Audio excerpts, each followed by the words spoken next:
A grabar y a admitir.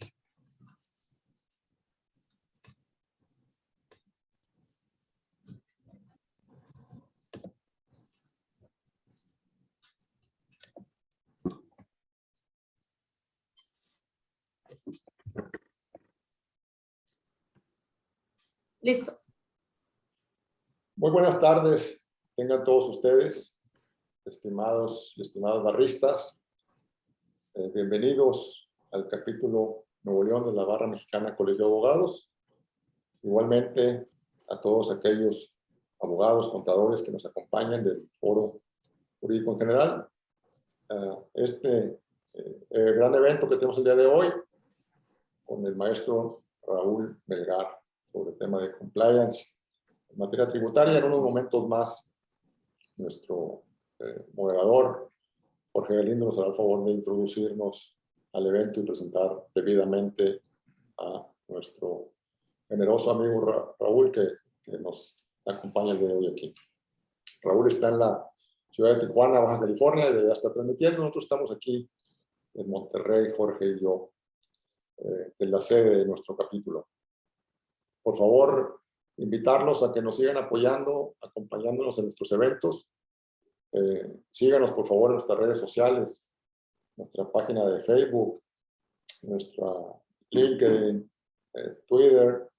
Y tenemos un capítulo de YouTube, un canal de YouTube, el cual encuentran muy fácil, capítulo Nuevo León, Barra Mexicana Colegio de Abogados, donde subimos la gran mayoría de los eventos que hemos venido ofreciendo. Es de libre acceso, no necesitan ser barristas para consultarlos, revisarlos, compartirlos a su libre disposición. Hay una gran diversidad de temas. Lo que hemos intentado aquí en el capítulo, en el ofrecimiento que hacemos de actualización jurídica continua, uno de los pilares fundamentales de los objetivos de nuestra barra, es eso. Y hemos tenido infinidad de eventos, infinidad de materias. El de hoy, pues bueno, hemos tenido varios de compliance. Y el de hoy creo que se va a ser muy enriquecedor. Si no se han afiliado a la Barra Mexicana Colegio de Abogados, los invitamos también a formar parte de ella. Tenemos presencia en 21 estados de la República. Si están aquí en Monterrey, pues serán más que bienvenidos, o en cualquier otra entidad que les sea conveniente a sus domicilios, o en la sede nacional en la Ciudad de México. Le voy a ceder los micrófonos y la conducción del evento a mi estimado amigo Jorge Galindo, contador público con mucha experiencia en estos temas tributarios y de cumplimiento.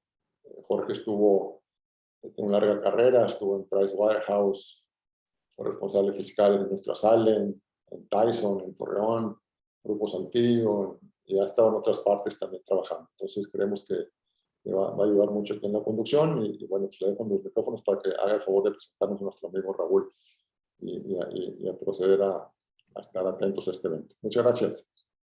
Muy bien, pues muchas gracias a todos, buenas tardes, bienvenidos. Pues bueno, como ya comentaba el licenciado Juan Isidro Luna, el día de hoy tenemos el tema de compliance tributario o compliance fiscal contra, o cómo se ve, contra las operaciones inexistentes, ¿verdad? Es un tema muy amplio, ¿verdad? A menos me refiero al compliance en general, y luego ya atribuido a lo que son la cuestión tributaria, y ya aterrizándolo muy específico al tema muy actual, que nos da bastante trabajo, tenemos demasiado tiempo invertido de lo que son las operaciones inexistentes, ¿verdad? Y bueno, voy a leer un poquito la semblanza, lo que es el currículum así resumido de Raúl. Raúl Melgar Díaz es máster en Derecho Fiscal y máster en Impuestos, ¿verdad? Él es abogado especialista en Derecho Fiscal, Corporativo y Laboral, socio director jurídico de la firma MD Consultores en Negocios, con más de 15 años de experiencia, formado como licenciado en Derecho por la Universidad Mesoamericana en el estado de Oaxaca, maestro en Derecho Fiscal por la Universidad Iberoamericana Campus Tijuana, maestro en Impuestos por el Instituto de Especialización para Ejecutivos Campus Tijuana, y actualmente cursando el máster iberoamericano en Compliance por la Universidad de Salamanca. Miembro activo y expositor en diversas asociaciones e instituciones dedicadas al desarrollo profesional en las ramas en que se especializa, como la Asociación Mexicana de Contadores Públicos, el Colegio de Contadores Públicos de Baja California y el Colegio de Estudios del Derecho de Baja California. También es catedrático de la maestría en Derecho de la Universidad Ibero Campus Tijuana, conferencista en eventos nacionales y articulista de la revista Consejero Empresarial. Es miembro activo y titular del Comité Fiscal del World Compliance Association, capítulo México, socio fundador de la Asociación de Profesionistas de Compliance y expositor de la misma. Como veremos y leímos, ¿verdad? Una vasta experiencia en estos temas de compliance fiscal. Y antes de darle la palabra a Raúl, quisiera hacer un preámbulo dentro de la experiencia que yo he tenido en el área fiscal, un poquito para darnos una idea, ¿verdad? Seguramente muchos de ustedes la tienen, en el sentido de lo que son las normas fiscales, o todo lo que es el mundo fiscal, ¿no? Las normas fiscales son muchas, hay demasiadas, ¿verdad? Están muy extensas, muchas de ellas, ¿verdad? Son complejas. Están muchas de ellas también interconectadas, inclusive no nada más entre las propias leyes, como podría ser el Código Fiscal, con las diversas leyes federales, sino con temas mercantiles, contables y otro tipo de leyes, ¿verdad? Ya no fiscales, de diversa índole. Estas normas fiscales incluso son muy cambiantes con el devenir de los años, ¿sí? Están, yo diría, mal elaboradas, o mal pensadas, porque muchas veces la exposición de motivos dice una cosa y la norma fiscal dice otra, por eso las van cambiando, yo les llamo parches, ¿verdad? Parches que van haciendo, ¿verdad? También son las normas fiscales muy difíciles de entender e interpretar. Y si a eso le agregamos las reglas misceláneas, ¿verdad? Ya sabemos que de comercio exterior, fiscales, la normatividad por parte del SAT, los criterios oficiales que salen también por parte del SAT, llamados los versículos estos satánicos, ¿verdad? Los criterios satánicos, los oficios y circulares, interpretaciones privadas del SAT, a veces los comentarios que hacen en foros, ¿verdad? Ellos o en la misma página del SAT cuando ahí se les ocurre, y las preguntas y respuestas que también hemos tenido por ahí oportunidad de ver en diversas situaciones cuando hay temas muy controvertidos como ahorita lo de la carta aporte y este complemento que salió. Eso nos da un preámbulo de que para llegar a un compliance fiscal adecuado o de buen nivel, yo no diría del 100%, ahorita lo vamos a ver cuando veamos la exposición, es muy, muy difícil, muy complejo. Tan es así que bueno, pues en eso estamos muchos de los aquí presentes al 100%. Y bueno, ahora sí se da la palabra al licenciado Raúl. Muy amable, contador. Antes que nada, pues agradecer al licenciado Luna, a la Barra Mexicana de Abogados, capítulo Nuevo León, pues por esta invitación, ¿no? Como bien lo comentó el licenciado Luna y el contador Jorge, nosotros radicamos aquí en la ciudad de Tijuana, y pues hemos en el camino aprendido y seguimos aprendiendo sobre este tema que realmente es tan amplio como lo decía aquí el contador, pero bueno, estamos aquí para exponerles un tema, considero, de actualidad, interesante, y reitero el agradecimiento de la Barra Mexicana de Abogados, capítulo Nuevo León, a su presidente y a su consejo directivo, sin duda nuestro interlocutor, el contador Jorge Alindo, ¿no? El tema, como ya lo presentaron, es un tema que lo quise denominar así, sobre todo por algo muy importante, porque creo y considero que como lo dijo el contador, es un tema tan amplio el compliance, y sobre todo el compliance tributario, porque el compliance, digamos que es el género, ¿no? Es un todo, y la especie va a ser cada disciplina en la cual se tenga que hacer la debida diligencia, el debido cumplimiento de cada área, ¿no? Ahorita vamos a ver como a grandes rasgos lo que representa el compliance en general y aterrizado al compliance tributario, ¿no? Quise poner este tema de contra las operaciones inexistentes en México porque tiene algunos años, desde 2014, no debemos de olvidar esta reforma al Código Fiscal de la Federación, donde se hacen más rígidas las facultades, se extienden también más los brazos de la autoridad fiscal y se crean estos supuestos normativos, ¿no? Que son las operaciones inexistentes, y que en el paso del tiempo de esta facultad, yo he visto que se ha tenido, pues sí, efectividad sin duda en materia de recaudación, pero también se ha desviado un poco del propósito, ¿no? Si recordamos un poquito en el tema de operaciones inexistentes, y solamente lo menciono por mera referencia, pues realmente la propuesta, la iniciativa de reforma, el espíritu del legislativo, pues decía que iba contra el contribuyente evasor, el fraudulento, el que realizaba simulaciones, ¿no? Inclusive hablaba de el tráfico de comprobantes fiscales, que es como una nueva conceptualización de este supuesto ilegal, llamémoslo así, ¿no? Y creo que se ha ido desvirtuando un poco en el camino porque se ha tomado de esa atribución del fisco para también coaccionar mucho al contribuyente, ¿no? Tal vez ese no es nuestro tema principal, pero lo quería mencionar para que tengamos el contexto de dónde nace el tema de las operaciones inexistentes. Recordemos, repito, 2014 es esta reforma del Código Fiscal de la Federación, el famoso el artículo 69B de dicho ordenamiento es donde nace este supuesto, y creo que hoy el compliance tributario tiene que ir amalgamado de muchos pasos, bueno, no muchos, sino varios pasos que permitan atenuar, disminuir y contrarrestar el riesgo que representan las operaciones con nuestros proveedores, inclusive con nuestros clientes, porque esto trasciende en un efecto fiscal que se aterriza en lo que tenemos, que es la deducción y el acreditamiento, ¿no? Pero bueno, a grandes rasgos, yo sé que la gran mayoría de los que están aquí presentes vía esta sesión de Zoom, pues conocen qué es el compliance, pero creo que es importante volver como a dar un repaso muy genérico, ¿no? Pues el compliance no es más que el cumplimiento, ¿no?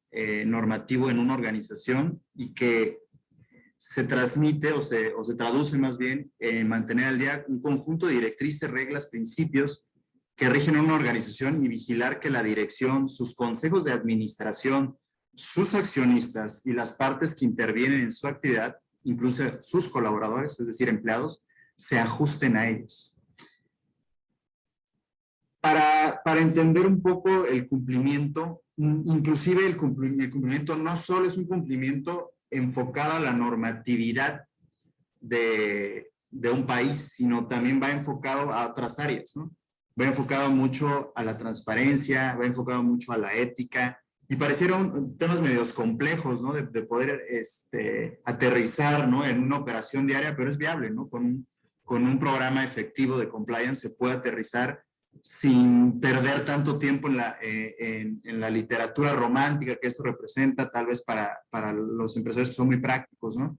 Pero hoy en día es sumamente importante, porque la implementación de un programa de cumplimiento, un programa de compliance, se puede traducir en la atenuación de cualquier situación, en la eximente inclusive de responsabilidades, y no menos importante también en la defensa en caso de una contingencia. Por eso es importante hoy hablar de compliance, hoy mirar a nuestras organizaciones y no pensar que el compliance es para las grandes organizaciones, ¿no? Yo creo que está mal interpretado.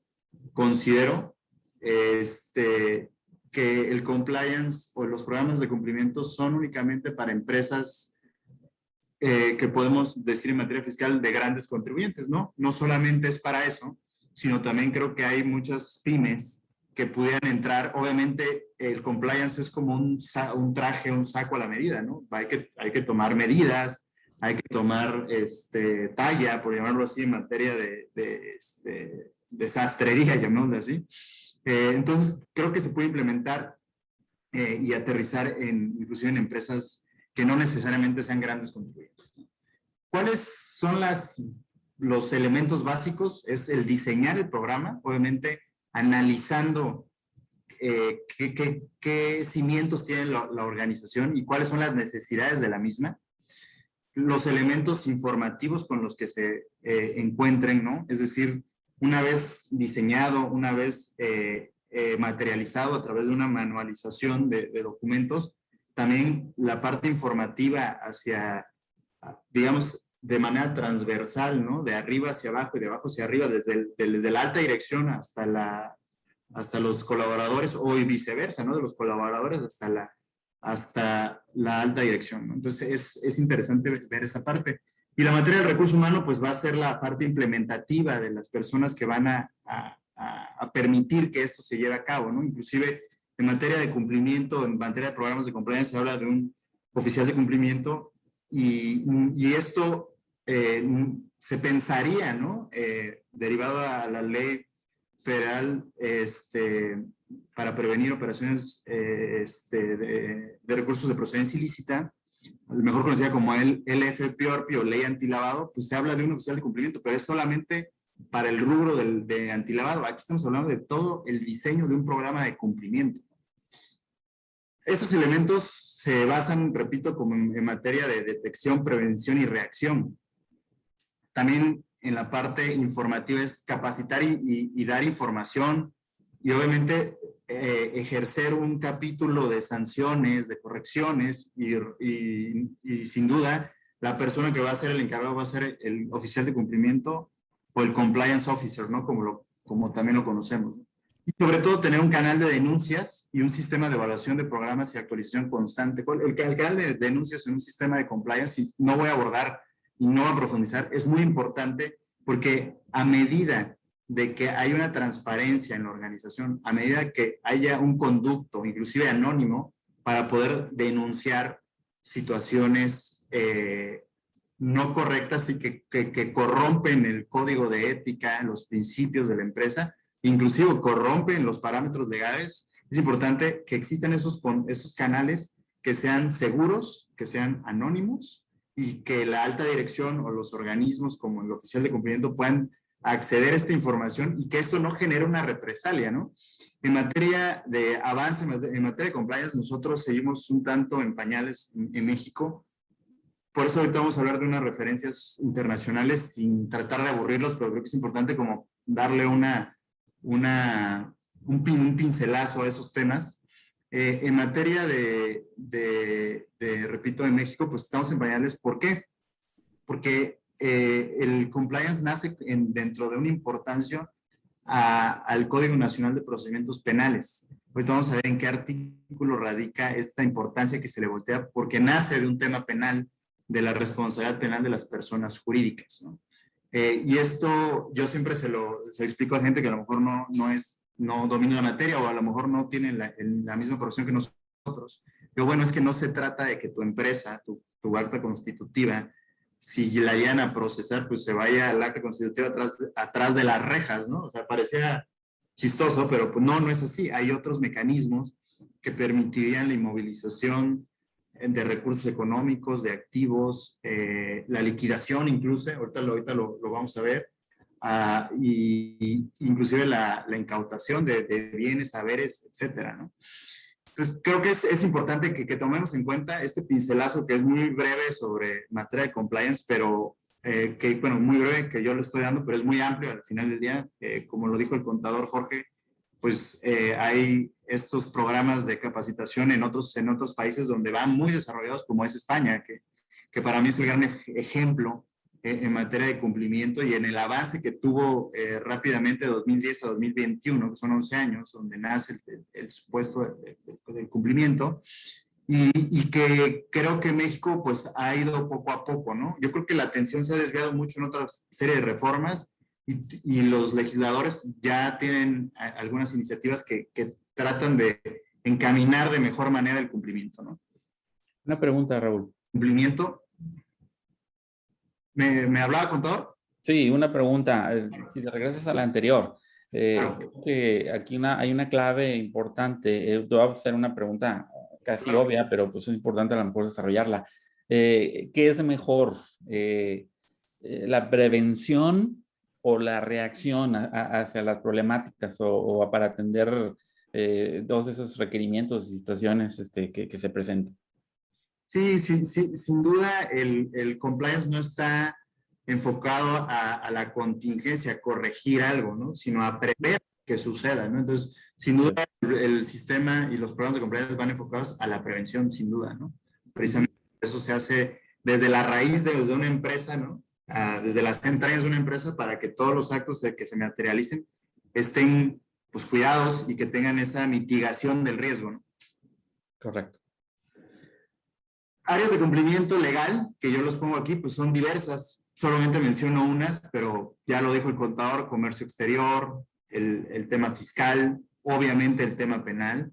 El tema laboral, creo que hoy trasciende mucho, con mayor fuerza, y en los últimos años ha tenido mayor trascendencia en la materia laboral, porque se ha amalgamado a situaciones fiscales, como lo es recientemente con el decreto del 23 de abril, ¿no? Donde se elimina o se prohíbe la subcontratación para pasar a la subcontratación de servicios especializados, ¿no? Entonces es súper importante también voltear porque, o sea, esta reforma laboral trasciende en un efecto fiscal, ¿no? Y inclusive punitivo, es decir, penal, ¿no? Prevención del lavado de dinero, sin duda, es un tema que hay que tener áreas de cumplimiento adecuadas, sobre todo si nuestra actividad es vulnerable, y aunque no lo sea, pues de tener esos filtros, ¿no? Al final del día, pues nosotros como empresa recibimos operaciones de diversos montos, de diversas fuentes, entonces hay que validar, ¿no?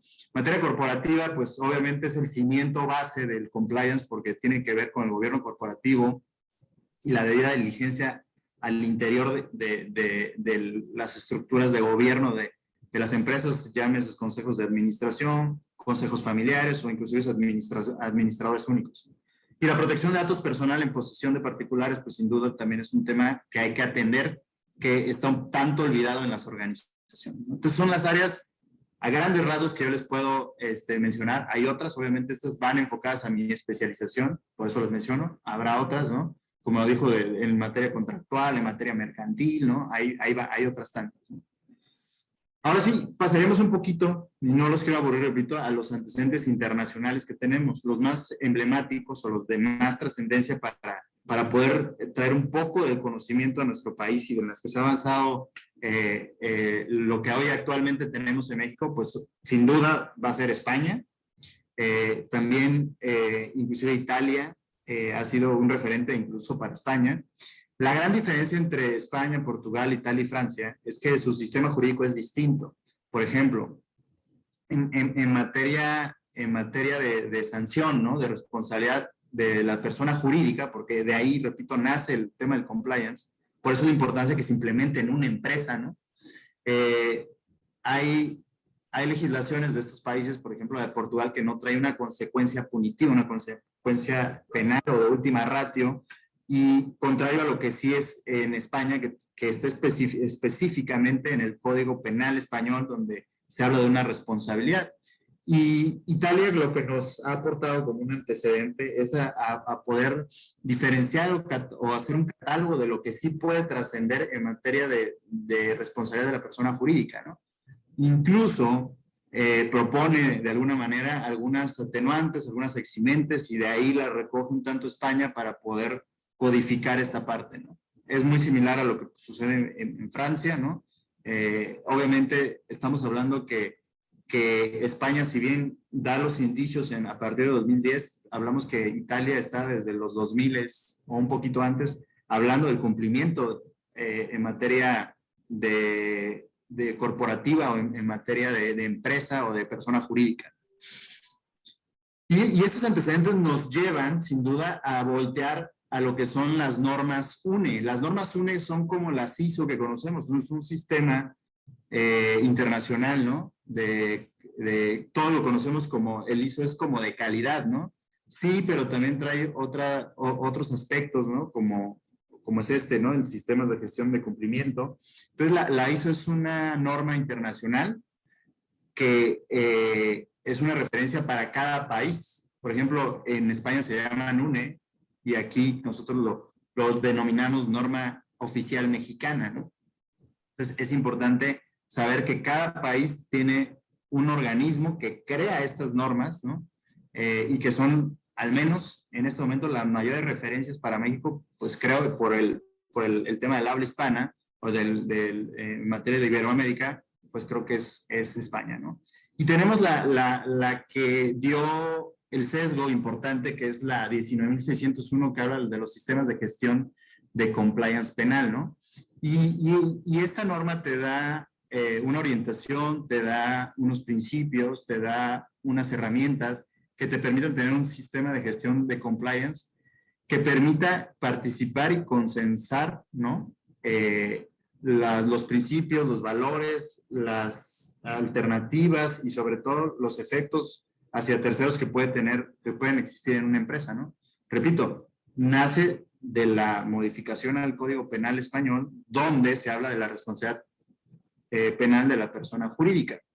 Y es ahí donde dicen, bueno, esta es la primera norma que va enfocada al cumplimiento, pero al cumplimiento penal.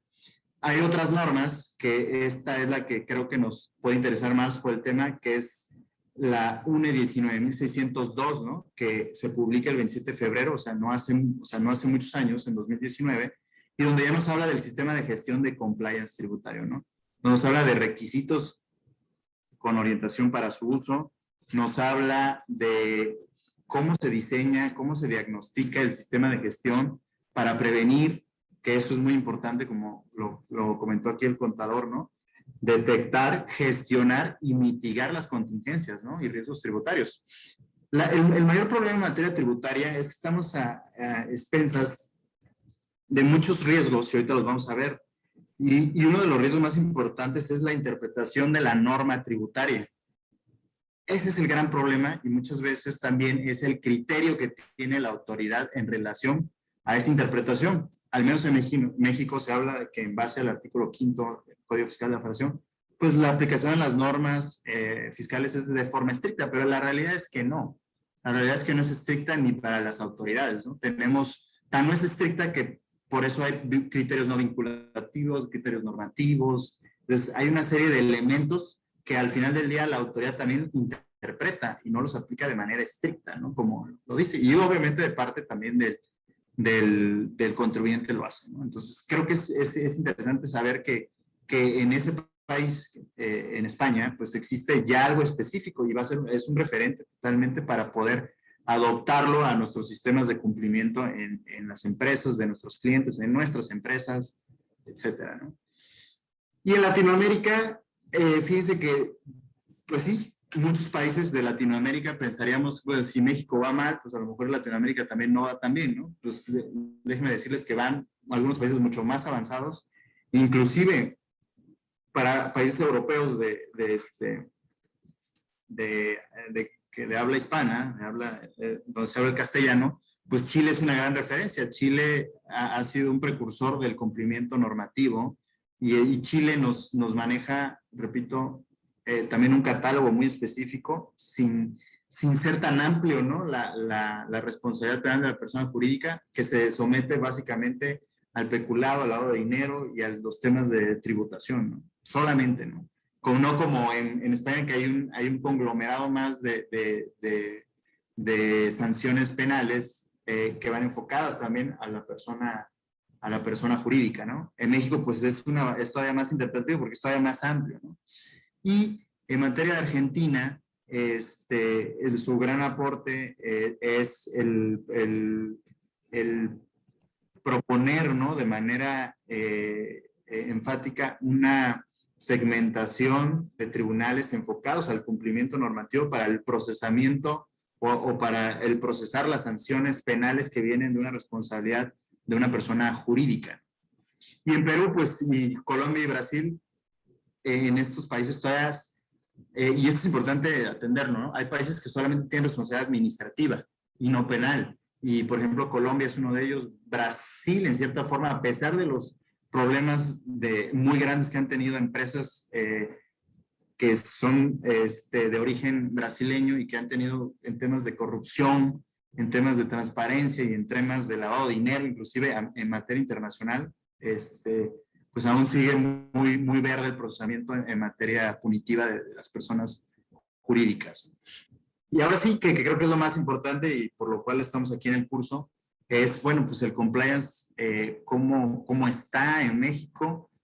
Y creo yo, más que ser una moda, o inclusive algunos pudieran pensar una letra muerta, es una necesaria realidad para todas las ramas de las industrias, ¿no? Donde se integre la cultura del cumplimiento, de la integridad, la prevención, desde la conducta del empleado, del negocio, hasta el ejemplo de los directivos también, ¿no? Hoy también el cumplimiento normativo se enfoca a la transparencia en las organizaciones, a la debida diligencia, pero sobre todo a la parte de antisoborno también. La corrupción no solo existe a nivel público, es decir, de la administración pública, sino también existe la corrupción a nivel sector privado, a nivel de iniciativa privada. Y vamos ejemplificándolo, llamémosle, ¿no? Por ejemplo, y hablando un poquito de las operaciones inexistentes y la trascendencia penal que tiene, pues muchas veces a lo mejor algún asesor, ¿no? Es el que coloca una estrategia de otro despacho, ¿no? Pero esta colocación de esta estrategia es derivado a alguna comisión, a alguna situación no genuina y no concreta ni profesional, ¿no? Sino enfocado a un interés propio, subjetivo y personal. Entonces, todos estos tipos de situaciones son los que coadyuvan, o estos programas de comunidad coadyuvan a eliminar esos riesgos o a mitigarlos por lo menos, ¿no? ¿Dónde está segmentado el posicionamiento del compliance en materia normativa? Lo tenemos en la Ley General de Responsabilidades Administrativas, desde donde se define que va a haber responsabilidad administrativa para las personas jurídicas. Esta ley o esta modificación, pues obviamente fue publicada en el 18 de julio de 2016. Inclusive estamos desde 2016 teniendo estos aportes a las leyes, ¿no? Y lo que les digo, donde hay mayor trascendencia es en la reforma del Código Nacional de Procedimientos Penales, publicado en marzo de 2014 y que entra en vigor hasta junio de 2016, sobre donde ya se habla de la responsabilidad penal de las personas jurídicas. Y, no obstante, tenemos la norma mexicana 19.600, que es prácticamente una réplica del sistema de cumplimiento de la UNE o de la ISO, inclusive de la ISO, donde habla solamente del sistema de cumplimiento, no del compliance penal, no del compliance penal, sino de manera más genérica, del cumplimiento al entorno de una empresa, ¿no? También tenemos un modelo de integridad impulsado por la Secretaría de la Función Pública. Este modelo de integridad fue publicado en el 2017 y pues hay una serie de vertientes muy interesantes, ¿no? Un tanto, creo que es muy interesante analizar este modelo de integridad empresarial, porque también hay que tener mucho cuidado que uno es lo que la norma o la literatura, o al menos este modelo que es meramente no vinculativo, sino propositivo, ¿no? Establece a la realidad de cada empresa, ¿no? Vamos a pensar, ¿no? En materia de opiniones de cumplimiento, o sea, hay veces que por un error inclusive del propio fisco, no tenemos la opinión de cumplimiento positiva, y no estoy hablando de una omisión de obligaciones del entero de algún impuesto, a lo mejor una obligación formal, la que ustedes quieran, ¿no? Incluso la no actualización de los datos al buzón tributario. Todo eso en este modelo profesional debe estar de integridad empresarial, inclusive debe estar súper pulido para poder lograr este empadronamiento que propone el modelo de integridad empresarial y prácticamente no tener error alguno para poder alcanzar estos supuestos o estas estrellitas que en teoría nos tendría que dar el llevar un modelo de integridad empresarial y empadronarte, porque al final del día es como una forma de empadronamiento de las empresas, ¿no? O es de alguna manera un distintivo, ¿no? Entonces ahí nada más hay que cuidar mucho lo que dice este modelo con la realidad y la operación, pero realmente funge como muchas bases para orientarnos, porque al final del día hay muchas empresas que dicen, bueno, sí quiero yo hacer compliance en mi empresa, pero no sé ni cómo empezar. Bueno, tal vez el modelo de integridad empresarial puede ser un lineamiento, y obviamente asesorarse de algún experto o de alguien que se esté preparando en esto, porque al final del día, en materia de cumplimiento, al 100% yo creo que nadie es experto, y seguimos aprendiendo, porque también es de alguna manera la connotación de la responsabilidad penal de las personas jurídicas pues es relativamente nuevo, no es un tema añejo, no es un tema de hace 20 años. El cumplimiento normativo pues siempre ha existido, para eso están las normas, ¿no? pero en materia de cumplimiento, ya hablando de sistemas de cumplimiento, pues es meramente nuevo, ¿no? ¿Y en dónde se aterriza esta parte de la responsabilidad penal de las personas jurídicas? En el artículo 421 del Código Nacional de Procedimientos Penales, donde nos dice que las personas jurídicas serán penalmente responsables de los delitos cometidos a su nombre, por su cuenta, en su beneficio o a través de los medios que a ellos proporcionen cuando se haya determinado que además existió, y esto es lo más importante, es aquí donde hago un paréntesis en esta parte de mi presentación, la inobservancia del debido control en su organización. ¿Qué quiere decir esto? No tener un programa de cumplimiento, no tener sistematizado, manualizado, segmentado el cumplimiento en la empresa. Ojo, tan es una condicionante sine qua non de la norma, es que es tan importante tener hoy en día un sistema de cumplimiento porque eso nos puede llevar inclusive a la exclusión del delito de la persona moral o al atenuante del delito. Pero me regreso un poco. ¿Cuáles son las consecuencias ahora sí del delito en las personas morales para no tener esta idea de, bueno, yo mi acta constitutiva la llevo al penal de máxima seguridad y ahí está? No, no es así. Hay sanción pecuniaria o multa, decomiso de instrumentos, objetos o productos del delito, que al final del día serían activos y recursos de la empresa, publicación de la sentencia, disolución de la misma y los demás que en su caso las leyes penales expresen para efectos de este supuesto, que puede ser el embargo precautorio, la inmovilización de cuentas bancarias, etcétera. Y la exclusión, como lo decía, pudiera concurrir en alguna de las personas físicas involucradas incluso, que afectara el procedimiento contra las personas morales, a lo que en los casos que la persona física y la persona jurídica hayan cometido y participado en los mismos hechos. ¿Qué quiere decir esto? Cuando el debido cumplimiento existe en mi empresa, donde todos mis controles, todas mis herramientas existan y se hayan llevado paso a paso, y lo podemos comprobar, claro que va a haber un eximente del delito hacia la persona jurídica, más no a la persona física que cometió, ¿no?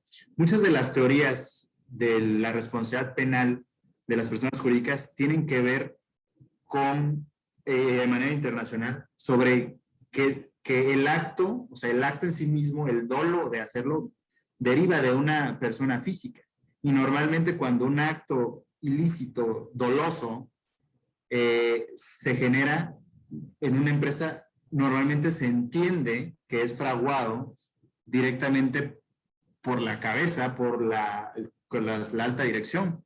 Y esa es una de las teorías principales que han rondado el continente europeo. Pero también está un tema más integral, ¿no? Donde también tenemos que voltear a los actos que no solamente la alta dirección hace, sino los demás directivos, inclusive los colaboradores que puedan llegar a cometer un ilícito que no necesariamente sea financiero ni fiscal, ¿no? Sino puede ser un acto ilícito contra la vida, contra la salud, contra el patrimonio, ¿no? Incluso. Entonces, es muy interesante esta teoría del delito. Los penalistas que nos estén viendo lo deberán saber mejor que yo, ¿no? En esta parte, pero lo que sí nos da la pauta y el matiz, es decir, para poder encuadrar en el supuesto normativo, hablando de la taxatividad de la norma, se tiene que advertir la inobservancia del debido control.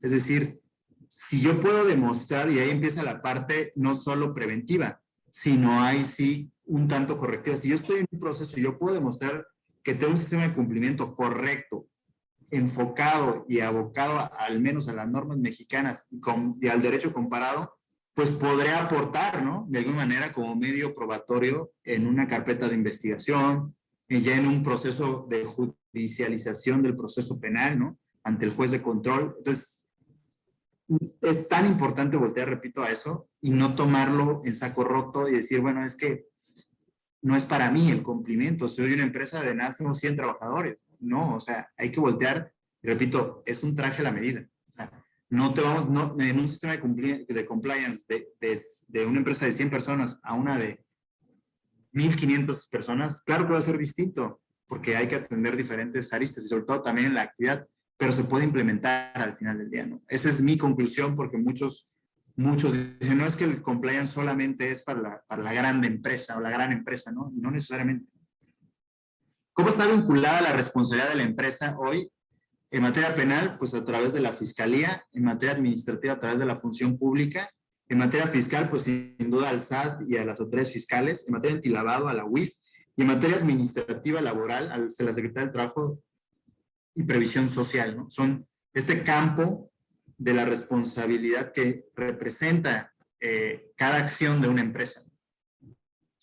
Y básicamente, ¿de qué depende el compliance? Depende que cada empresa, en la medida de la cultura de cumplimiento, integridad y prevención, se materialice para formar parte de la toma de decisiones de la compañía. Y ahorita vamos a ir a aterrizarlo a lo fiscal, ¿no? Me quiero apurar porque creo que tenemos un poco de tiempo, pero no quiero abusar de su paciencia. Yo sé que para ustedes ya son las 6 de la tarde, 6:45 de la tarde, para mí todavía son las 4, entonces yo estoy todavía muy fresco, pero entiendo que ustedes ya están terminando el día, ¿no? ¿Y cómo lo podemos aterrizar en materia de fiscal, ¿no? Y ahora sí bueno, pues hay que analizar qué riesgos tengo en el ámbito fiscal para poder ver cómo un sistema de compliance me va a poder ayudar. Inclusive lo vamos a ir a aterrizar en las operaciones inexistentes. ¿Qué es lo que me puede llevar una operación hablando con un proveedor, ¿no? O incluso con un proveedor o con un cliente, ¿no? Sin duda, lo que hoy tenemos que voltear es, si yo hago una operación, hablando ya de la legislación mexicana, ya quiero irlo bajando, ¿no? Para empezar nuestra parte cumbre de la exposición, pues tengo que pensar en el riesgo reputacional que implica el hacer operaciones con las empresas en general, ¿no? Y hoy en día tenemos, y el SAT ha impuesto tantos mecanismos, que si tuviéramos un área de cumplimiento en nuestra empresa y un compliance officer en materia tributaria, pues tenemos muchos filtros que son públicos, ¿no? Tenemos el listado del 69B, tenemos la opinión de cumplimiento en materia de SAT, en materia de Seguro Social, tenemos también el listado del 69, del artículo 69, que también habla del incumplimiento de algunas obligaciones. Tenemos el listado del 69B bis, ¿no? También.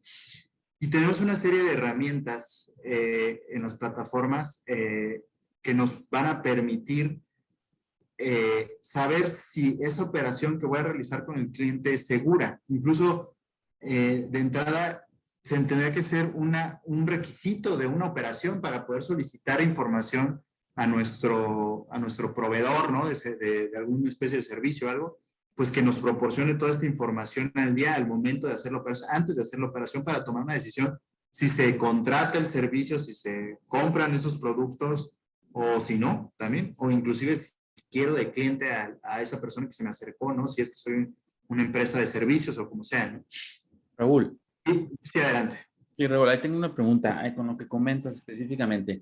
Al menos en mi práctica nos hemos topado varias veces con, aun y cuando no estén en los listados de la lista negra, grises y tengan su carta de su oficio de cumplimiento fiscal y todo, en el devenir de los meses o de los años incluso pueden empezar a portarse mal. ¿Sí me explico? O sea, están bien ellos, están bien, pero ya saben, ¿no? O sea, con el tiempo pueden portarse mal y es ahí donde el riesgo fiscal para nosotros a realizar operaciones con proveedores que no inician mal o no están mal en un determinado momento en que nosotros llevamos la operación con ellos, sino que se portan mal después y nosotros, pues, la verdad es que no nos damos cuenta como clientes, es ahí donde no podemos detectar o no podemos decir, yo no voy a hacer operaciones con X proveedor porque están en las listas negras, por ejemplo. De hecho, no estaban en las listas negras, pero después entran en las listas negras. Hay cómo hacerle. Y digo, es que digo, y es una excelente pregunta, porque y esto espero que la respondan.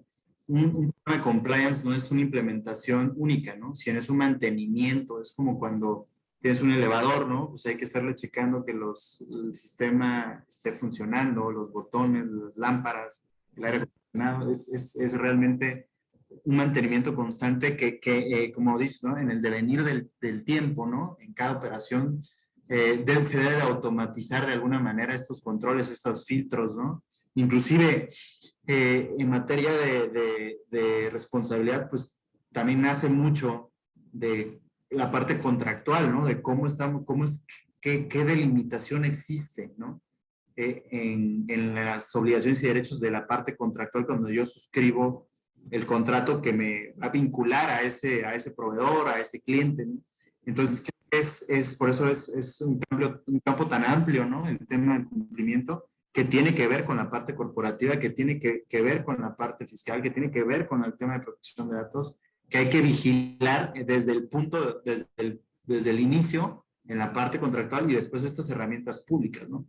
Hay muchas cosas que, repito, como lo menciona, pues era un bien portado y se juntó con malas personas y se volvió mal portado, ¿no? Bueno, si yo estoy ejerciendo mi sistema de cumplimiento y por una circunstancia no, bueno, ajena a mí sucede esto, pues yo voy a tener todas las herramientas probatorias para, en el caso que yo sea, por ejemplo, mi prestador de servicios se convierte en un EFO, ¿no? Y yo en un EDO, pues tendré mi oportunidad de poder demostrarlo, ¿no? A través de la información que fui recabando por mi sistema de cumplimiento, ¿no? Y en el momento que yo suba a la parte aclaratoria del procedimiento del artículo 69B como empresa que dedujo esa operación inexistente, supongamos, pues voy a tener herramientas, ¿no? No sé si con eso respondería un poco, contador, su pregunta. Correcto. Gracias. Y los riesgos relacionados con el no cumplimiento de la obligación, que pues esos son muy lógicos, ¿no? Pues si yo no presento una declaración informativa, yo no presento la DIOT, yo no hago el entero de un impuesto provisional o de una declaración de pago definitivo de IVA o de retenciones, pues es obvio que vamos a tener un tema, ¿no? Importante como nosotros como empresa. Y ahora hay estas herramientas, y vamos a hablar un poquito, me voy a desviar un poquito ahora a lo que ha impuesto las normas fiscales con estas últimas reformas, que ha sido como el boom, yo creo que de muchos foros, ¿no? El tema del outsourcing, ¿no? En materia de esta reforma de los servicios especializados, pues trae, en materia de deducción y en materia de acreditamiento, trae ciertos requisitos que son parte del cumplimiento, ¿no? Como demostrar el pago de retención de impuesto a la renta, demostrar que están al día con el tema de las cuotas patronales, que están al día con el seguro, con el Infonavit, que, repito, que se esté en tiempo y forma cubriendo el impuesto, y en materia de IVA igual, el pago del entero del impuesto, el ser una herramienta necesaria para poder hacer el acreditamiento para el beneficiario, por llamarlo así, el servicio que ya no se denomina así, ¿no? Sino el prestatario, llamémosle en este caso. Entonces creo que hay muchas herramientas que podemos hoy distinguir y que las podemos llevar a nuestros sistemas de cumplimiento. Y pues sin duda lo mencioné en un inicio, el riesgo relacionado con la interpretación de la norma fiscal y su contexto, ¿no?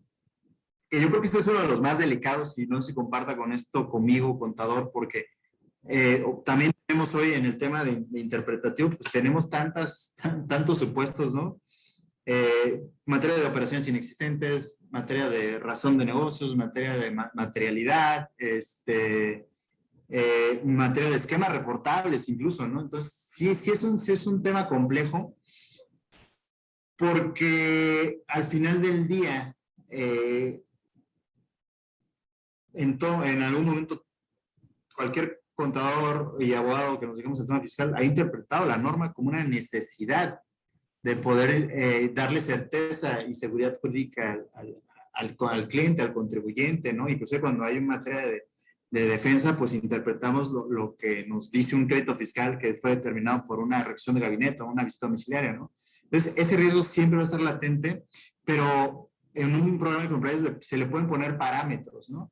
Inclusive, y yo creo que es sumamente importante entender, desafortunadamente el tiempo no nos alcanza para ver lo que en sí comprende el compliance, pero se sugiere una matriz de riesgo en materia de operaciones para poder definir una acción de una empresa, ¿no? Es decir, bueno, pues yo voy a hacer esta operación en derivado a esta interpretación de la norma. Vamos a poner un ejemplo muy sencillo, ¿no?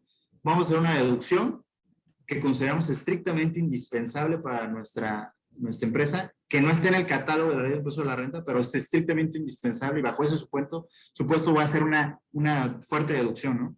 Bueno, si yo voy a tomar esa decisión, que es válida totalmente, obviamente asesorada, pues antes de tomarla, si mi sistema de compliance trae una matriz de riesgo, pues yo tengo que ver al entorno de esa matriz de riesgo, qué repercusión me puede traer en caso de que por una opinión distinta de la autoridad, esa deducción sea rechazada, ¿no?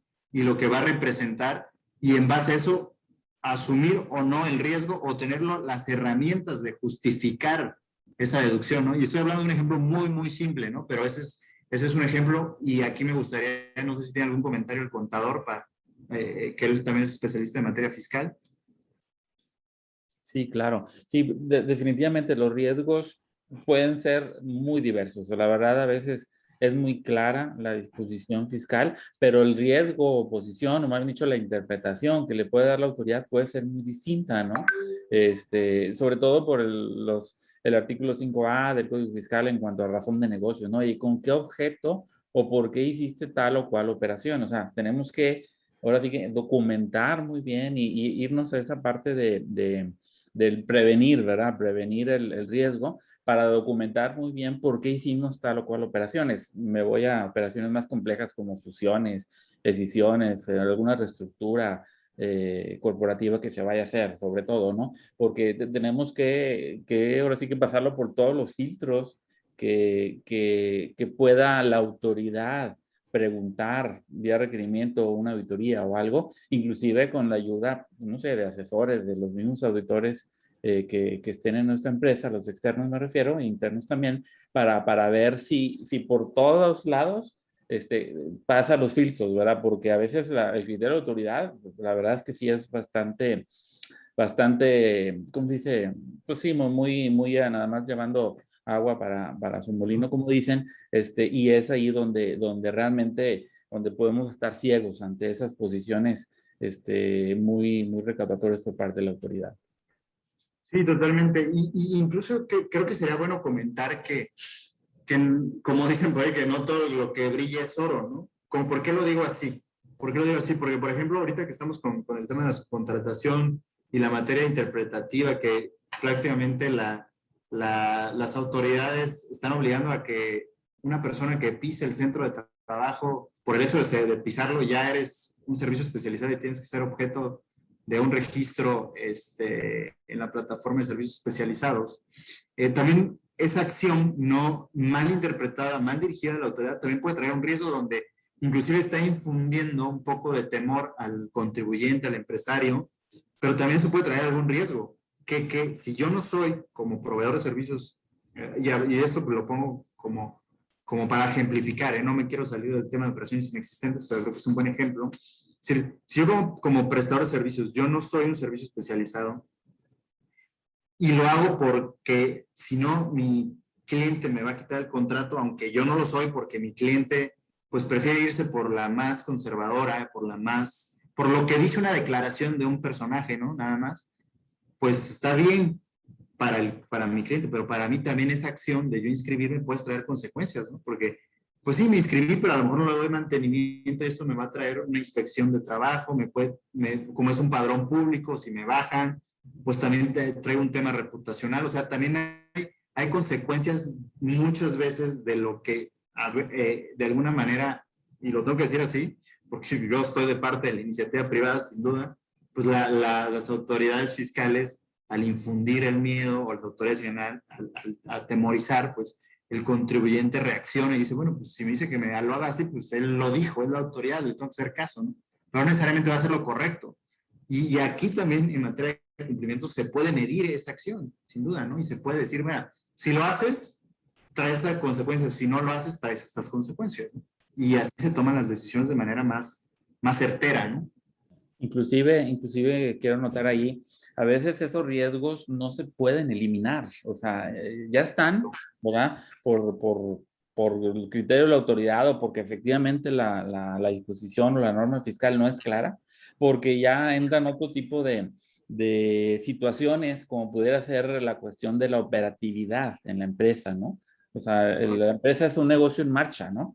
Y muchas veces los que hemos trabajado en empresas te dicen, oye, pues yo no puedo dejar de trabajar con X proveedor, con este proveedor. ¿Por qué? Pues porque, no sé, tengo mucha relación con ellos, tienen la calidad adecuada, es en mi circunscripción o en mi área aquí es el único o el otro es mucho más caro, entonces no puedo dejar de trabajar a pesar de que ellos puedan tener o nos estén llevando a ese riesgo. Y eso, pues, eso es bien importante, levantar la banderita y decir, oye, pues esto, ok, yo entiendo la cuestión operativa, no puedo dejar de producir lo que mi objeto social, etcétera, pero tenemos que levantar la bandera de que existe un riesgo, ¿verdad? Y medirlo y todo lo demás, ¿no?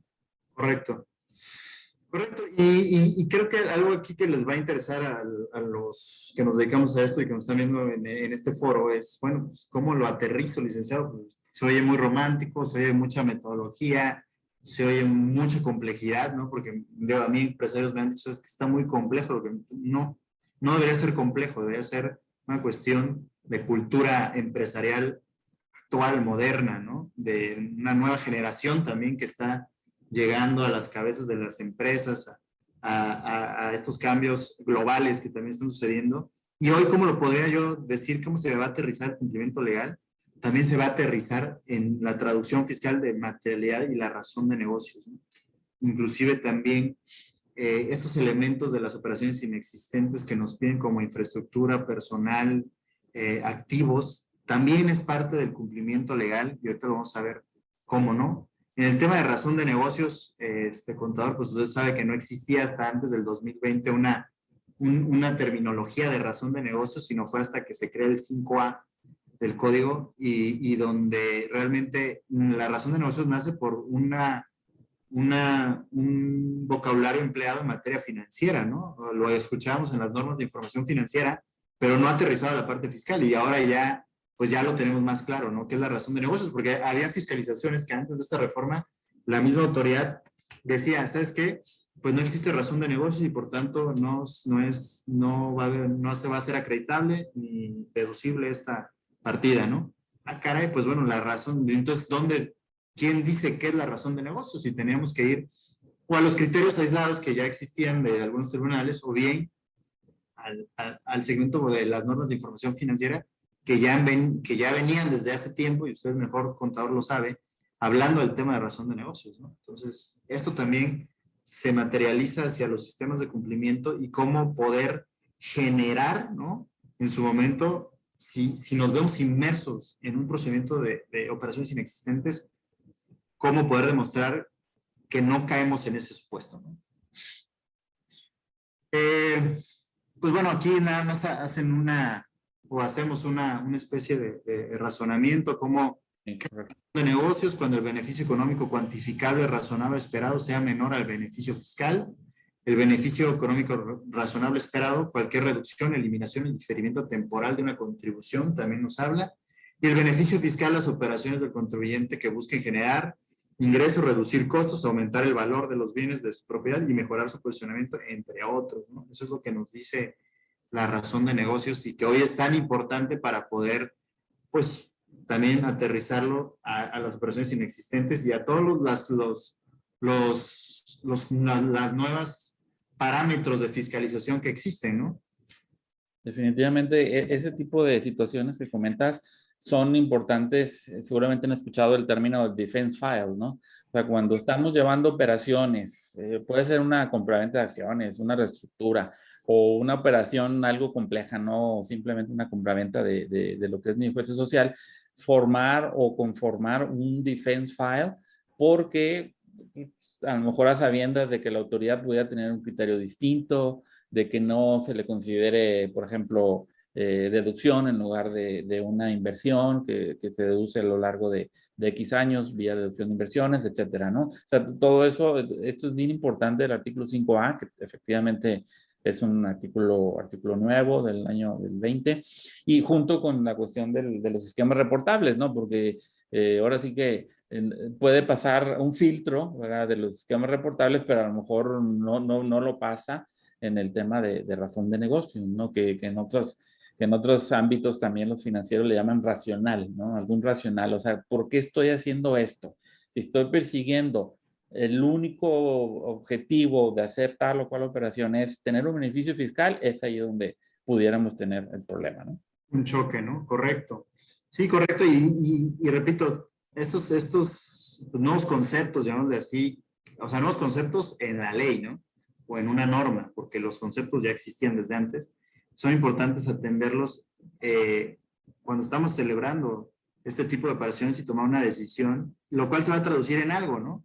En la materialidad y la razón de negocios de lo que está consignado en un CFDI, ¿no?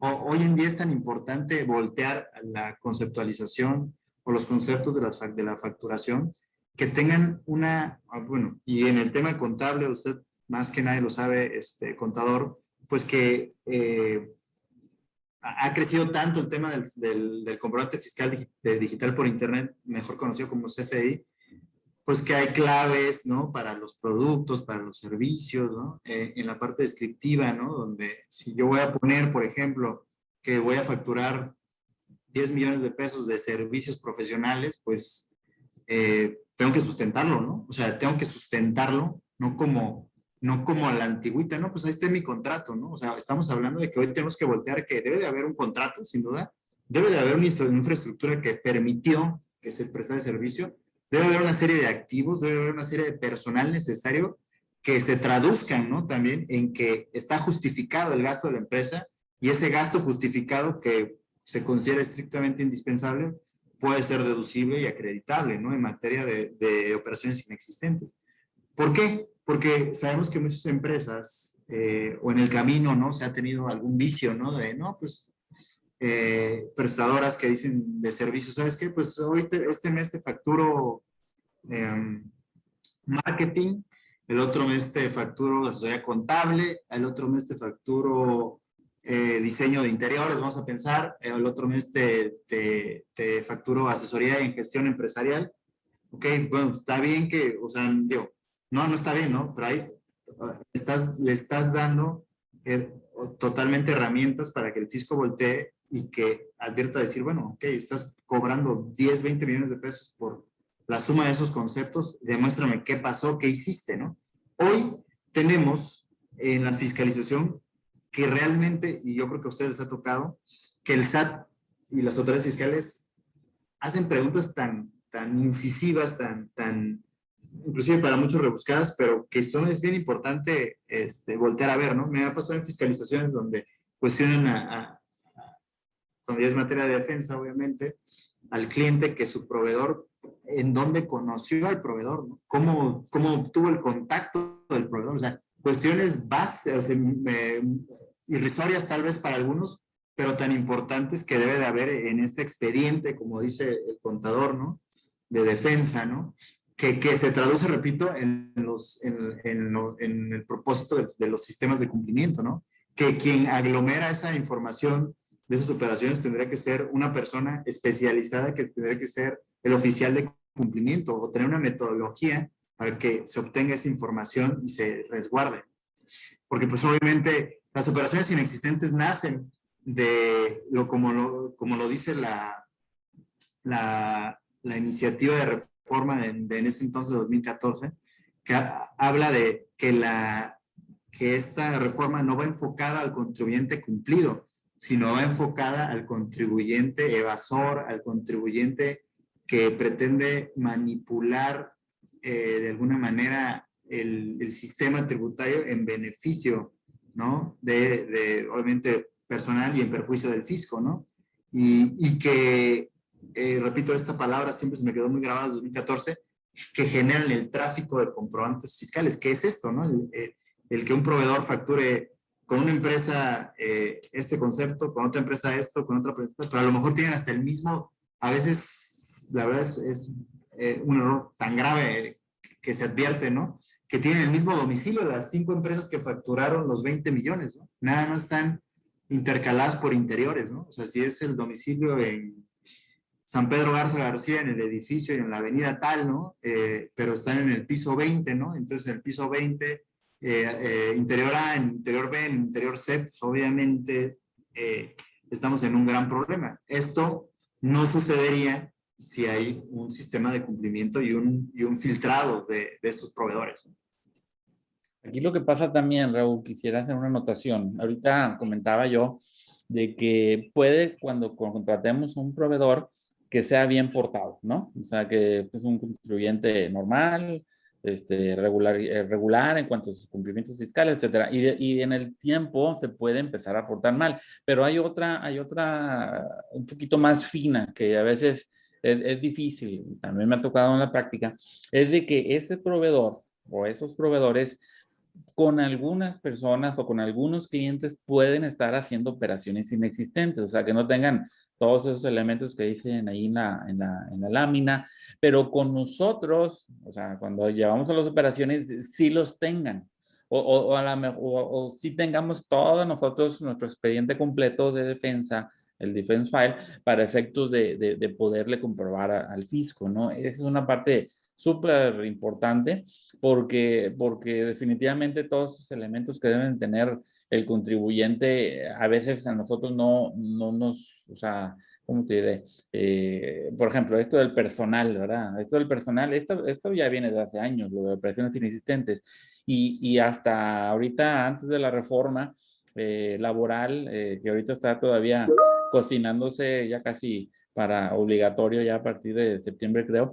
Esto del personal pueden las empresas, podían, más bien dicho, las empresas contratar a 100% la gente, ¿sí me explico? Entonces, yo puedo estar haciendo una operación totalmente real con un determinado proveedor, pero con otros, a lo mejor sí están metiendo facturas compradas y cosas de esas, y es ahí donde nos metemos en un gran problema, porque el que está mal es el proveedor. Y aunque nosotros hayamos hecho una operación totalmente válida, bien documentada de todo lo que implicó el servicio, lo que sea, sobre todo el servicio, es donde se dan más ese tipo de situaciones, es donde ya, como dicen vulgarmente por acá, seguramente en Tijuana también nos llevan al baile, ¿verdad? Correcto. Sí, no, y también no hay que perder de vista que estamos hablando de los puestos que realmente un proveedor sí ejecuta operaciones inexistentes, como yo lo inicié en la plática. Son estas atribuciones que se les han dado al fisco que también han sido malentendidas por ellos. En el camino de la implementación, porque obviamente el fisco tiene programas de implementación pues programas, ¿no? De implementación de cumplimientos de obligaciones fiscales, pues lanza ciertos programas y yo lo he visto así, salvo que me equivoque, porque me puedo equivocar, de manera indiscriminada a contribuyentes que no tienen nada que ver con el tema de operaciones inexistentes, porque también sucede. Hemos tenido muchos casos en materia de defensa, ¿no? En materia contenciosa, donde pues el contribuyente definitivamente no es ni un EFO ni es un EDO, ¿no? Sino solamente cometió el error, llamémosle así, que cuando llegó la fiscalización no presentó los contratos de sus trabajadores, por ejemplo, ¿no? Porque no traía bien cimentada la base laboral, ¿no? Y con eso dicen, bueno, pues es que no tienes infraestructura ni personal para poder prestar el servicio a tal cliente, ¿no? O sea, también tenemos que tener un ojo muy clínico en este tema, ¿no? No, porque no todos son EFOS, ni todos son EDOS, pero también sí hay muchos EFOS y sí hay muchos EDOS, ¿no? O sea, también hay que tener un ojo clínico y que, repito, estas matrices de riesgo, esta configuración de los expedientes por proveedores, por clientes, pues nos van a servir, ¿no? Al final del día, para cuando llegara un cuestionamiento, porque en su ejemplo dicen, bueno, yo sí realicé bien la operación con este cliente y tengo toda la documentación, pues no hay de qué preocuparse en el sentido de que voy a poder demostrarlo o voy a tener las herramientas de demostrarlo en el procedimiento del artículo 69B, porque también hay un derecho de audiencia para el que lo dedujo, ¿no?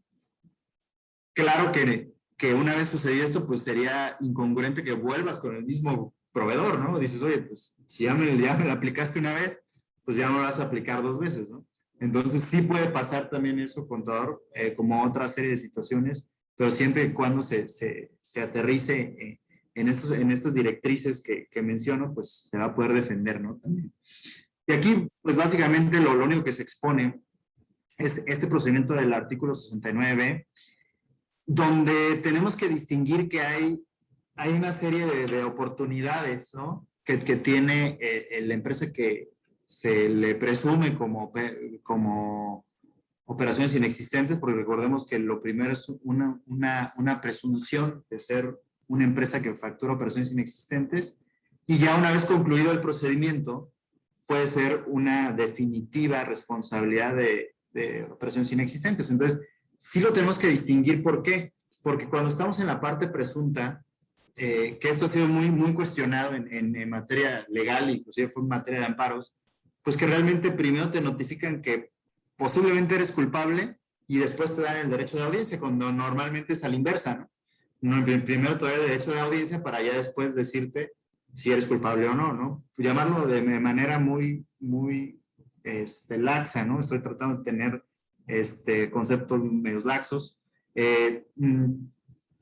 Claro que esto, este sistema de aclaratorio o de ejercicio del derecho de audiencia y de defensa, o de audiencia más bien, es diferente, porque primero llega a mi buzón tributario y que me dicen, ¿sabes qué? Pues eres un presunto, y así como te lo notifiqué en tu buzón, ya lo publiqué en la página de internet del SAT y ya lo publiqué en el Diario Oficial de la Federación. Dices, caray, o sea, ni siquiera te puedo aportar las pruebas para efectos de poder desacreditar esta presunción, y ya me expusiste. Y sí sucede también, ¿no? Y este es un riesgo reputacional, porque al final del día, muchos de las empresas han podido salir de este listado porque en efecto no eran operaciones inexistentes, sino la autoridad trajo esa atribución para poder pretender recaudar más o someter un poquito más al contribuyente, como se dice vulgarmente, tenerlo en cintura, llamémoslo así, o traerlo corto, pero obviamente le ha afectado en la parte reputacional. Y por ejemplo, cuando hay una contratación grande de alguna empresa donde tienes área de cumplimiento, pues obviamente te van a pedir tu historial, ¿no? Es como cuando contratamos a un nuevo colaborador y le pedimos, dame tu carta de antecedentes no penales, ¿no? Y pues vas y lo sacas y dices, bueno, pues no tengo ni nada, ok. Una empresa con un sistema de cumplimiento dice, bueno, quiero voltear atrás a ver qué hiciste para poder hacer una operación, ¿no? Y prácticamente uno tiene que llevar su carta de antecedentes o su eximente, inclusive a través de una sentencia, ¿no? Y en esta oportunidad de materia de empresas que facturan operaciones inexistentes, pues tenemos algo que también cambió, ¿no? Tenemos 20 días, ¿no? Para que, tenemos 15 días para hacer manifestaciones y pruebas. Si tenemos todos nuestros expedientes, nuestro oficial de cumplimiento tiene segmentado, ¿no? Los filtros que puso y los aterrizó en caudal probatorio o medios de prueba, pues va a ser muy sencillo hacer una aclaración en 15 días y la autoridad tendrá 50 días para valorar y resolver, ¿no? Mientras tanto, el efecto fiscal de esa factura, que eso es lo preocupante, se mantiene. Preocúpate cuando, y esto y aquí viene un tip, ¿no?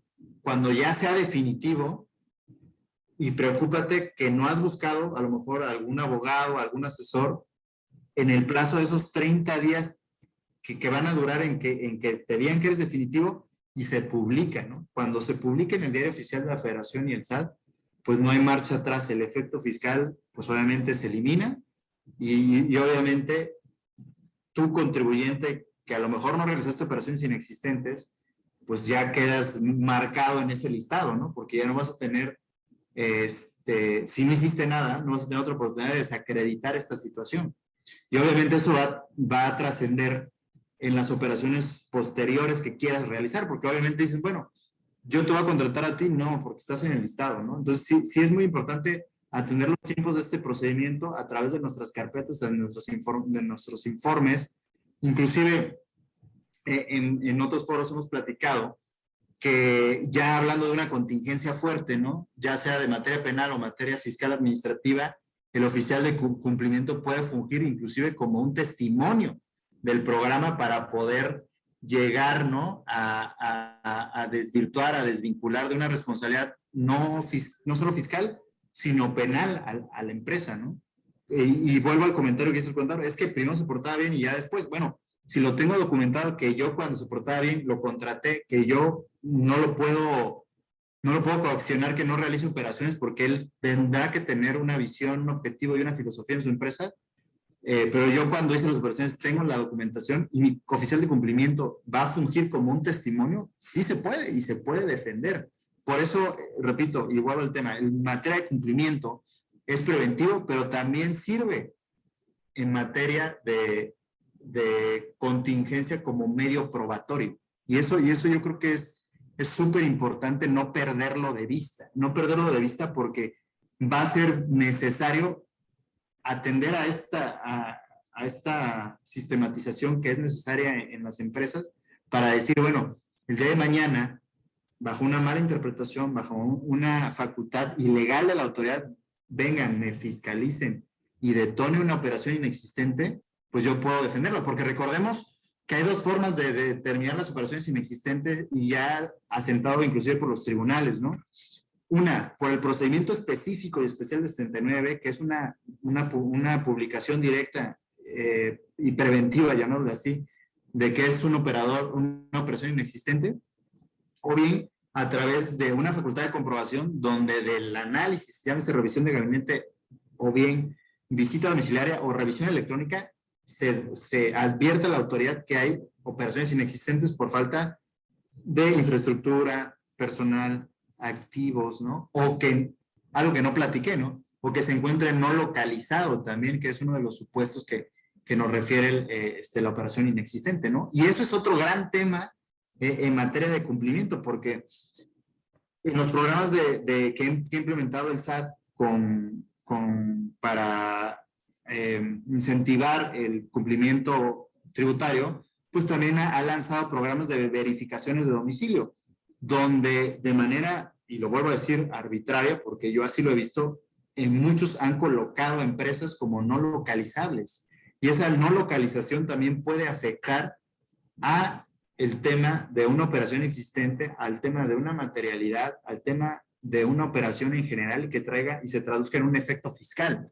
Entonces, tenemos que tener muy claro que la operación existente se puede dar por varios motivos, y no solamente por el proceso del artículo 69, sino por una fiscalización, sino por una verificación de domicilio, pero tenemos que estar de entrada claros de que nuestro programa de cumplimiento va enfocado a prever todos esos riesgos que no dependen de nosotros, ¿no?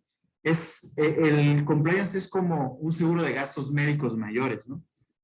Una vez lo escuché hablar de esta manera y sí es cierto, o sea, yo contrato la póliza, la voy pagando, obviamente estoy al pendiente, ¿no? de que las prestaciones sean las adecuadas, y el día que yo necesite esa póliza, ejercer esa póliza, si yo lo pagué, si yo contraté bien mis seguros, pues obviamente van a responder, ¿no?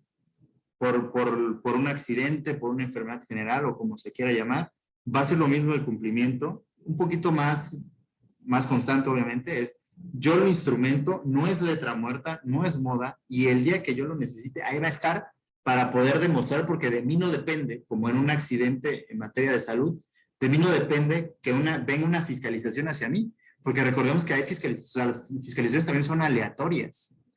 O sea, no nada más, es que vi que te hiciste operaciones por 20 millones de pesos. No, también obviamente hay focos, hay alertas, hay umbrales, ¿no? Donde el fisco voltea, pero puede ser aleatoria y en cualquier momento te puede llegar, ¿no? Y pues el cumplimiento legal, repito, se traduce en la materialidad de la operación en materia de operaciones inexistentes y también en las pruebas que esto implica, ¿no? En los expedientes y esto. Y lo estoy reiterando mucho, yo creo, porque no quiero que se pierda de vista esto. Por eso empecé de la generalidad de hablar del cumplimiento normativo o del compliance para poder aterrizar al tema que estoy mencionando, donde es muy importante saber que sí hay una metodología de implementación, pero al final del día también se va a traducir, al menos hablando de este supuesto, en documentos que nos van a servir para poder demostrar que no es operación inexistente, que sí hay razón de negocios, que sí hay materialidad, que sí es deducible, que sí es acreditable, que no es un esquema reportable, o sea, son muchas cosas las que se puede abarcar con estos expedientes, ¿no? No sé si tengas algún comentario, contador, te vi por ahí una...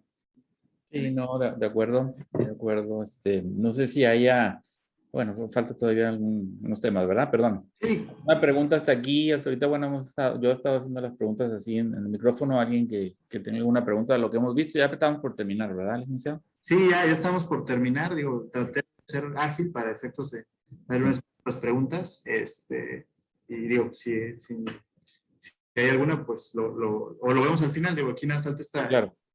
diapositiva. Adelante. Y en materia del compliance tributario o fiscal, es preventivo, que es donde empezó el primer cuestionamiento del contador, porque existe un compromiso de la alta administración o alta dirección con una política anticorrupción y de buenas prácticas fiscales clara. Desde un inicio, desde la cabeza estoy claro que no puedo comprar facturas, por ejemplo, ¿no? Que no puedo simular actos, que no voy a permitir, ¿no?, que en mi empresa se deduzcan facturas que no tengan el sustento correcto, ¿no? Preventivo, ¿por qué? Porque hay una gestión totalmente del riesgo. Preventivo, ¿por qué? Porque hay una capacitación, una asesoría permanente de esto. Y preventiva porque en el canal de denuncias, bueno, hay un canal de denuncias donde esto va a representar, generar inclusive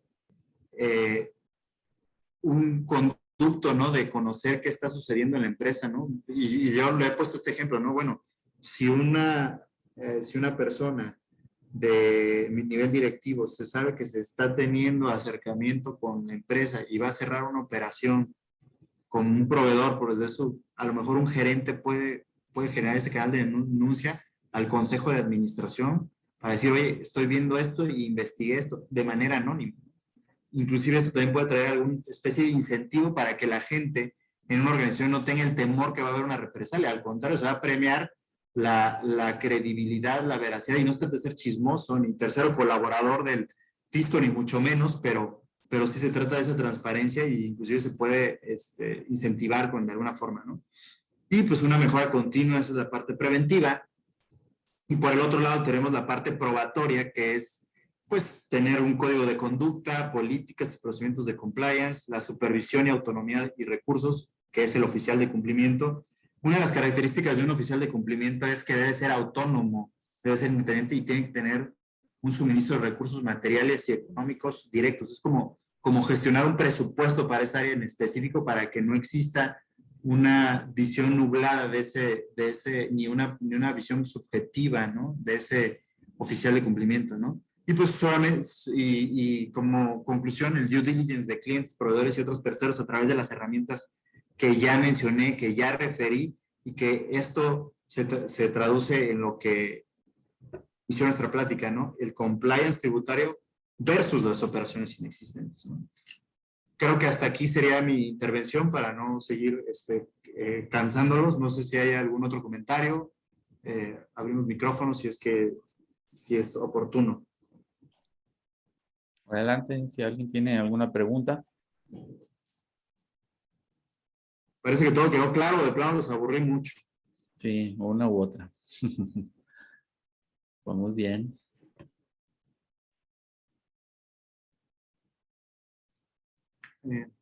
No sé contar con la experiencia, el cumplimiento en las empresas, estos departamentos de compliance, al menos ahí en el noroeste también, ¿qué tanto crecimiento han tenido en las compañías? ¿Qué tanta importancia le ha dado el empresariado a esas áreas? Como tú comentas, Raúl, y hiciste varias puntualizaciones durante tu charla, durante tu conferencia, hacia el señalamiento que todas estas regulaciones y debido cumplimiento de toda esta normatividad de regulaciones no eran exclusivas ni inherentes únicamente a las grandes empresas, sino todos están obligadas, ¿no? Cualquier persona moral que tenga actividades empresariales pues está obligado a este debido cumplimiento, ¿no? Yo creo que ese es un mensaje muy importante que hay que estar insistiendo, ¿no?, y tratando de convencer. Desde luego, lo hemos vivido en la práctica, muchas veces es difícil convencer a las organizaciones porque se fijan mucho más en el costo y no tanto en el beneficio, o no lo ven tan tangible, ¿no?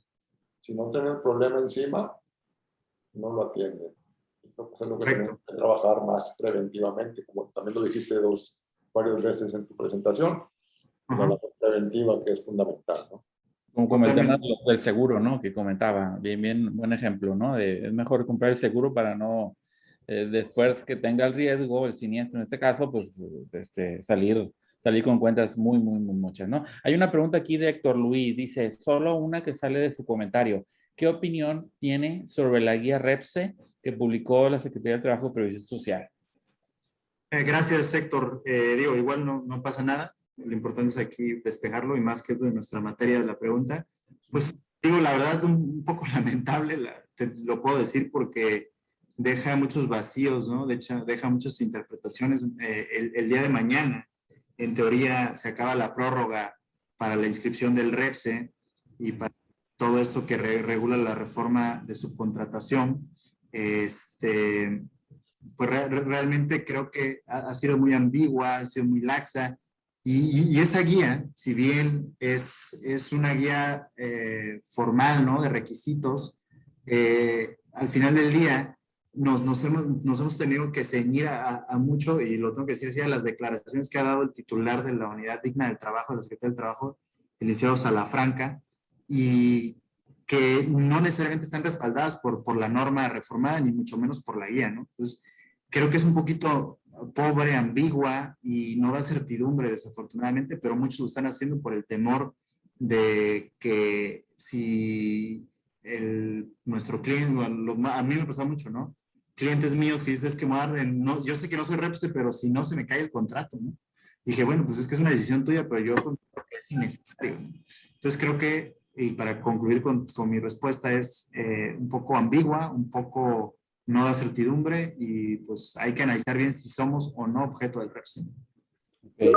Otra pregunta dice, en cuestión de un concurso mercantil, entre paréntesis liquidación, ¿se pueden realizar los procedimientos penales contra los accionistas o contra el síndico? Sí, digo, estamos hablando de un tema distinto, porque ahorita hablamos de la responsabilidad moral de las personas jurídicas, ¿no? Hablando de la organización como tal. Este tema, sin duda, en materia de liquidación, pues inclusive hay delitos en las legislaciones de los códigos penales de las administraciones fraudulentas, por ejemplo, ¿no? Que puede ser uno de los delitos, y lo tipifica el Código Penal de Nuevo León. Y sí se podrá ejercer una acción en específico, ¿no? De alguna situación, donde sí causa mucha concordancia con lo que expuse, es que se tengan los elementos probatorios para demostrar que el accionista o el síndico, que a lo mejor puede ser el comisario, ¿no? En este caso, tiene una responsabilidad en relación a un acto que perjudicó a la empresa, ¿no? Eso sí, sin duda, y el sistema de compliance tendría que darte esa respuesta a través de los medios probatorios, ¿no? A través del canal de denuncias, por ejemplo, a través de documentos que un oficial de cumplimiento pueda obtener, ¿no? De acuerdo. Hay un comentario, yo lo veo como comentario, no sé si sea pregunta de Sandra Bustos, dice, los gastos administrativos derivados de los cumplimientos legales son muy fuertes, sobre todo para las pymes. Sí, digo, pues depende. Yo y hablaba mucho también de la empresarial que debe de haber hoy en día, ¿no?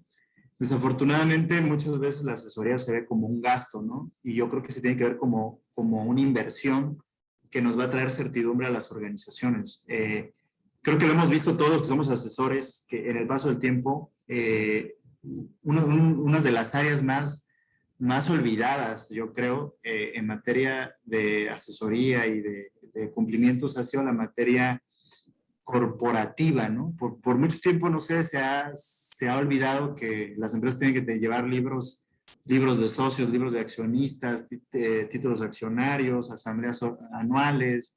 Entonces, pero hoy trasciende, y espero que con esto lo conteste, que esa parte que se ha olvidado hoy trasciende en lo fiscal, porque los libros sociales, los libros corporativos son parte de la contabilidad. Y en materia de repercusiones fiscales, inclusive nos pueden llevar la carencia de estos en un extremo y bajo varios supuestos a la cancelación de los sellos digitales. Entonces, creo que hay que verlo más no como un gasto, sino como una inversión. Y obviamente asesorarse de las personas correctas, porque también puede ser que en la experiencia de nuestra amiga y Sandra, pues no haya sido la mejor, ¿no? También. Correcto. Pues yo creo que ya no hay. Dice un comentario de Sandra, muchas gracias. El comentario siempre debe verse como inversión, todo lo que está encaminado al beneficio de las empresas. Así es. Correcto. Y finalmente, Raúl, Jorge, todos esos procedimientos pues parecen no tener vuelta para atrás, ¿no? Sino van a ser progresivos y cada vez yo creo con mayor severidad el cumplimiento y la búsqueda de ese ordenamiento de las organizaciones, como bien dices, ¿no? Correcto. Pero bueno, pues excelente tu participación, Raúl. Gracias. Muy agradecido de nueva cuenta con tu generosa disposición para apoyarnos aquí en el capítulo Nuevo León de la Barra Mexicana, Colegio de Abogados. Agradecerte el que hayas aceptado compartir tus experiencias y tus conocimientos bastante amplios en esta materia. Igualmente agradecerle a nuestro amigo Jorge Galindo que nos apoyó en la moderación de este evento. Y como un pequeño reconocimiento, Raúl, de tu presencia este día con nosotros, te hacemos llegar este diploma, este reconocimiento al maestro Raúl Melgar Díaz por su destacada participación en la conferencia El Compliance Tributario contra Operaciones Inexistentes, fechado el día de hoy, firmado por un servidor, Juan Isidoro Luna, a nombre de la Barra Mexicana Colegio de Abogados. Pues, muchísimas gracias, licenciado. Sin duda, agradezco su invitación y digo, para mí ha sido un gusto estar con ustedes, ¿no?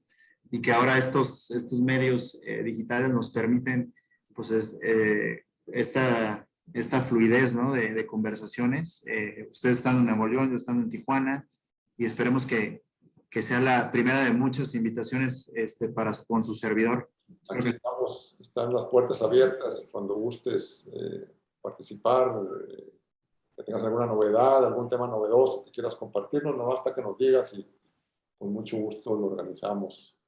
Muchas gracias, Jorge, también, gran gusto verte. Estás apoyándonos aquí, también con mucha experiencia en temas corporativos, fiscales, de organizaciones grandes y medianas, Jorge Galindo. Pues bueno, más a todos nuestros acompañantes, asistentes.